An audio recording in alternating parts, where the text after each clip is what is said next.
दोस्तों आज की वीडियो में हम द स्कारलेट लेटर ये जो नावल है बाय नाथानिएल हॉथॉर्न जी द्वारा लिखी इसकी समरी को देखेंगे।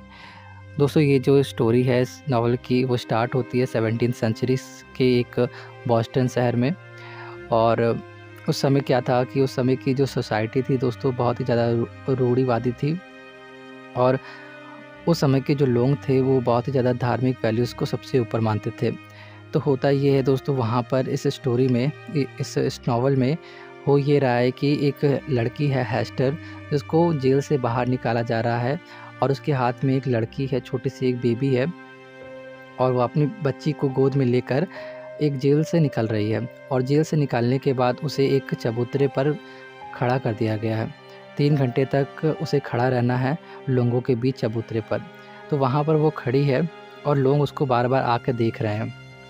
कुछ लोगों को उस पर दया आ रही है और कुछ लोग उसको उस पर बिल्कुल भी दया नहीं कर रहे हैं। दोस्तों ये जो हेस्टर है इसके गले में एक ए लेटर का लाल लॉकेट पड़ा है जो कि अडल्टरी का सिंबल है। फिर होता ये है दोस्तों वहाँ पर जो भीड़ लगी है उस भीड़ में से एक आदमी पूछता है कि इस लड़की को यहाँ पर क्यों खड़ा किया गया है। और वो आदमी दोस्तों काफ़ी उसकी दाढ़ी निकली होती है, काफ़ी बड़ा आदमी लग रहा होता है, मतलब काफ़ी ओल्ड रहता है। तो वो पूछता है कि इस लड़की को क्यों यहाँ पर खड़ा किया गया है। तो कोई बताता है उसे कि इसको इसलिए खड़ा किया गया है क्योंकि इसके किसी और के साथ अफेयर थे और जिससे इनकी एक बेबी भी हुई है, इसलिए इसको यहाँ पर बीच में खड़ा किया गया है। ये पापिन है, इसको सज़ा के रूप में यहाँ पर खड़ा किया गया है। फिर उसके बाद ये होता है कि जो आदमी रहता है दोस्तों उसका नाम रहता है रॉजर। तो रॉजर जो होता है दोस्तों वो आदमी कहता है कि इसके साथ इसका जो लवर है उसको भी यहाँ पर खड़ा होना चाहिए, उसको भी मार देना चाहिए। ऐसा कह के वो वहाँ से चला जाता है। फिर उसके बाद वहाँ पर जो भीड़ लगी होती है उनमें से जो बड़े लोग होते हैं, बूढ़े लोग जो होते हैं, वो हेस्टर से पूछते हैं कि तुम्हारी जो बच्ची है, तुम्हारी बच्ची का पिता कौन है, यानी तुम्हारा हस्बैंड कौन है, ये बच्ची किसकी है। तो वो किसी को भी अपने पति के उसके बारे में नहीं बताती है कि जिसका ये बेबी होता है दोस्तों। और वो लोग बहुत बार पूछते हैं लेकिन वो नहीं बताती है उनका नाम। फिर उसके बाद वहाँ के जो बड़े लोग होते हैं वो उससे कह देते हैं कि तुम हमारे शहर को छोड़ के चले जाओ और यहाँ पे मत रहो। तो ये दोस्तों चली जाती है वहाँ से और एक समुद्र के किनारे एक झोपड़ी में रहने लगती है।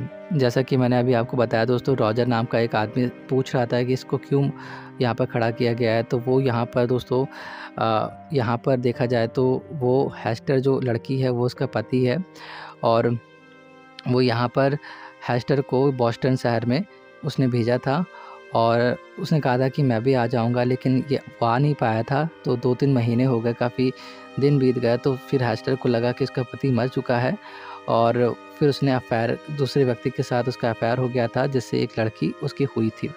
तो रॉजर पहचान लेता है, अभी अपनी पत्नी को ढूंढते हुए अभी आया है काफ़ी दिन के बाद, लेकिन जब अपनी पत्नी के बारे में ये सारे वो चीज़ें जानता है तो काफ़ी अंदर ही अंदर टूट जाता है।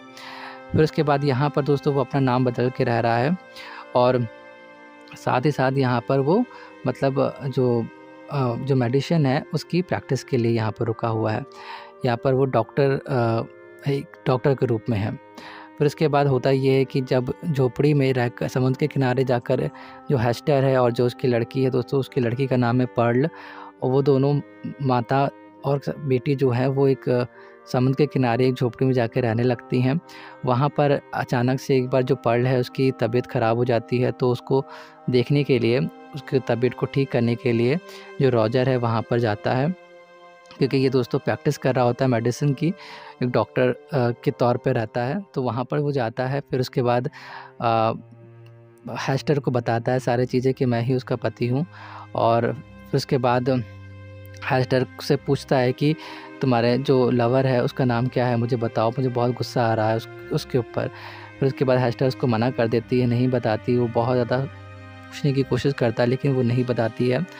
तो जो रॉजर है दोस्तों वो कहता है कि कोई बात नहीं, तुम नहीं बताओ, लेकिन मैं पता कर लूँगा और फिर उसके बाद उसे छोड़ूंगा नहीं।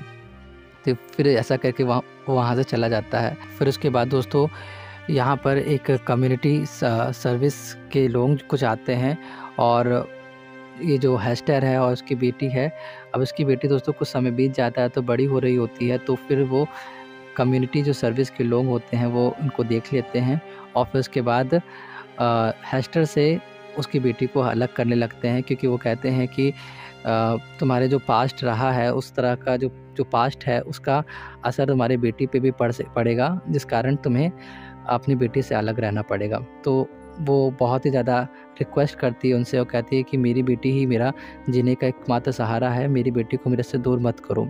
तो होता ये है कि वहाँ पर एक दोस्तों आर्थर नाम का पादरी रहता है, और वहाँ पर जो पादरी जी रहते हैं आर्थर नाम के, वो उनसे रिक्वेस्ट करती है और बहुत ज़्यादा रिक्वेस्ट करने के बाद उनसे कहती है कि मेरी बच्ची को मेरे पास ही रहने दो, प्लीज़ आप कम्युनिटी जो सर्विस वाले लोग हैं उनसे कह दीजिए कि मेरे पास ही रहने दें। तो फिर उनसे वो आर्थर जी कहते हैं कि इनकी बेटी को इनके पास ही रहने दो, और इस तरह से वो बेटी हेस्टर के पास ही रहती है, उनकी पर्ल। फिर उसके बाद जब ऐसा हो रहा होता है तो वहाँ पर दोस्तों रॉजर भी होता है, और रॉजर ये सारी चीज़ें देखता है तो थोड़ा-सा वो चकित रह जाता है कि जो आर्थर है, आर्थर क्यों उसकी इतनी हेल्प कर रहा है हेस्टर की, और उसने क्यों पर्ल को हेस्टर के साथ रहने के लिए कहा। तो उसको थोड़ा शक हो जाता है कि उसे लगने लगता है कि ये हेस्टर का लवर है। फिर उसके बाद एक बार होता ये है कि जो आर्थर है दोस्तों, उसकी तबीयत काफ़ी ख़राब होती है, और उसकी जो थोड़ा मतलब साइकोलॉजिकल उसको स्ट्रेस रहता है और उसकी तबीयत बिगड़ती चली जाती है। तो जो दोस्तों रॉजर होता है वो डॉक्टर मतलब एक तरह से डॉक्टर रहता है, और मतलब मेडिसिन के बारे में काफ़ी जानता रहता है, और उसकी प्रैक्टिस भी कर रहा होता है। तो वो आर्थर के पास जाता है, उसका ट्रीटमेंट करता है, और ट्रीटमेंट के दौरान वो पता करने की कोशिश करता है कि ये जो आर्थर है वो क्या मतलब हेस्टर का लवर है। तो उसके साथ काफ़ी दिनों तक रहता है। फिर उसके बाद काफ़ी दिनों तक रहने के दौरान वो काफ़ी ऐसे चीज़ें बोलता है जिससे आर्थर को उगल दे कि हाँ, वो कौन है एग्जैक्टली। जो रॉजर है दोस्तों, वो आर्थर से कई बार ऐसे सवाल कहता है कि तुम्हारी तबीयत ठीक नहीं हो रही है बिकॉज़ तुमने कुछ ना कुछ ऐसा पाप किया है जिसकी सज़ा तुम्हें मिल रही है।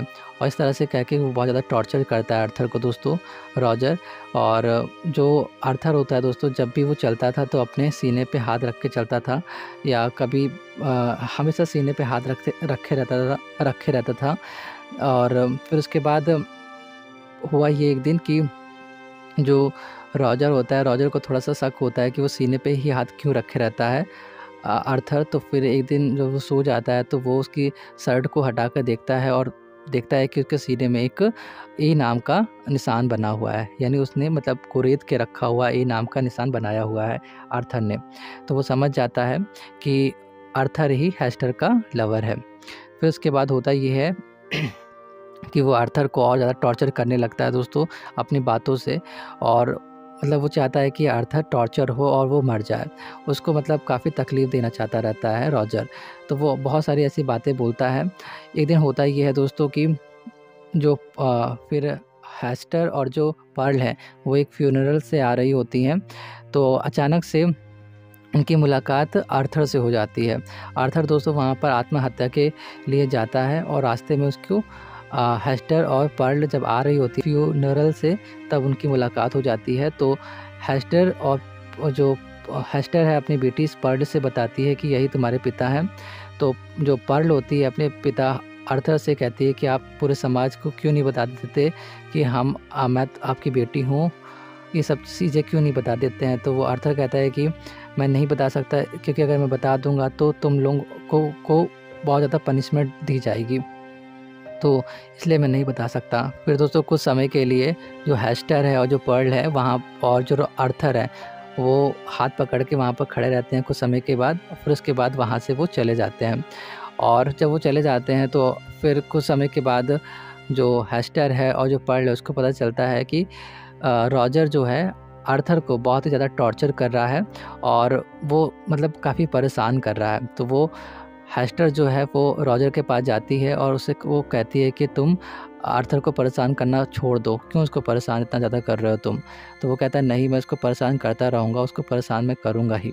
और फिर उसके बाद दोस्तों हेस्टर और जो आर्थर है वो एक बार फिर से मिलते हैं, और फिर उसके बाद हेस्टर जो है वो आर्थर को बताती है कि जो तुम्हारा ट्रीटमेंट कर रहा है वो मतलब जो तुम्हारा साथ है और तुम्हें मेडिसिन दे रहा है, और वो जो मैं टॉर्चर कर रहा है वो और कोई नहीं, वो मेरा पति है रॉजर। रॉजर जो है वो मेरा पति है, वो तुम्हें यूँ ही टॉर्चर करता रहेगा।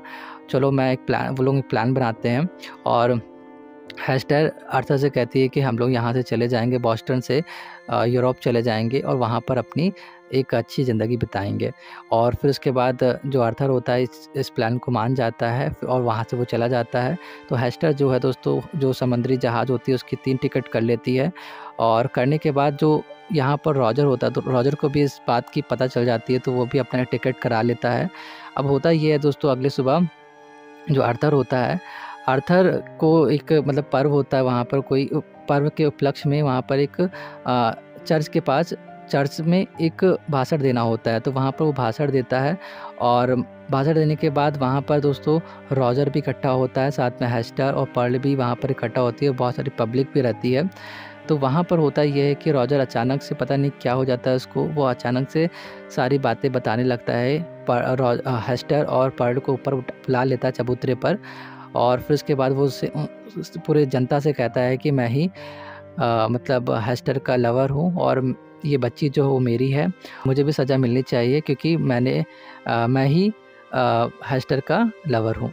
और फिर उसके बाद वो अपने चेस्ट का जो निशान होता है उसने कुरेद रखा होता है दोस्तों, और वो अकेले में अपने आप को सज़ा भी काफ़ी देता होता है, अपने आप को बहुत मारता भी है, और उसने वो निशान भी बना के रखा होता है क्योंकि वो कहता है कि हेस्टर जिस तरह से हेस्टर मतलब इतना बहुत दुखी में है, तो मैं भी वो दुख सहूँगा।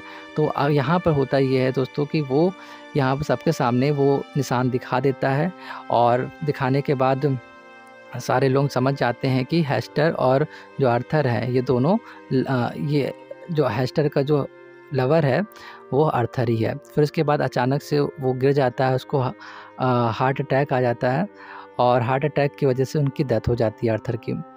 इस तरह से जो आर्थर है दोस्तों उनकी डेथ हो जाती है। और फिर कुछ 1 साल के बाद, लगभग 1 साल के बाद जो रॉजर होता है, रॉजर की भी डेथ हो जाती है दोस्तों। यहाँ पर होता ये है कि जब आर्थर की डेथ हो जाती है तो जो मकसद होता है रॉजर का, क्योंकि रॉजर का जो पर्पस होता है एक जीने का, वो ये रहता है कि आर्थर को किसी तरह से वो टॉर्चर करे और मारे।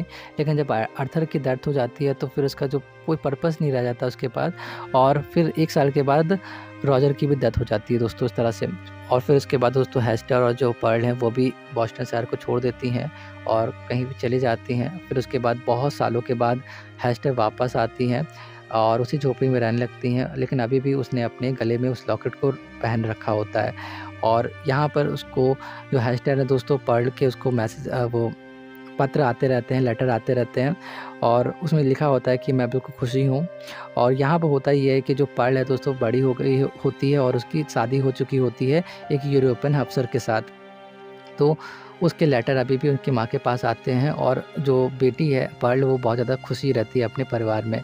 और फिर उसके बाद दोस्तों कुछ सालों के बाद जो हेस्टर होती है उनकी भी डेथ हो जाती है। और दोस्तों जब हेस्टर की डेथ हो जाती है तो डेथ होने के बाद उनकी जो कब्र होती है वो आर्थर के कब्र के बगल में ही बनवा दी जाती है, और वहाँ पर एक ही मतलब एक लेटर का टॉमस्टोन दोनों की कब्र पर लगा दिया जाता है। और इस तरह से दोस्तों ये नावल ख़त्म हो जाती है यहाँ पर।